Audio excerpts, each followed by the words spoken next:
پاکستانی زیر انتظام کشمیر میں جنگلات کی غیر قانونی کٹائی ایک سنگین مسئلہ ہے جس کے منفی اثرات اب کھل کر سامنے آ رہے ہیں۔ وادی نیلم میں 14 اگست کو جاگرا میں شدید بارش ہوئی اور اس بارش کے نتیجے میں آنے والے سیلابی ریلے سے ایک پل اور مقامی ہوٹل کو نقصان پہنچا۔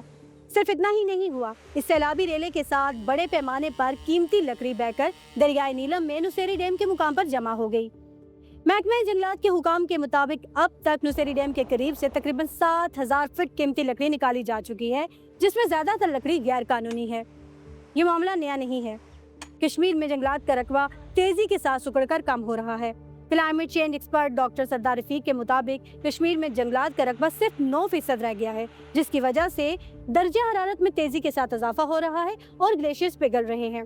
ماہرین خبردار کر رہے ہیں کہ اگر جنگلات کا کٹاؤ اسی طرح سے جاری رہا تو آنے والے وقت میں انسانوں کے ساتھ ساتھ جنگلی حیات کا وجود بھی خطرے میں پڑ سکتا ہے۔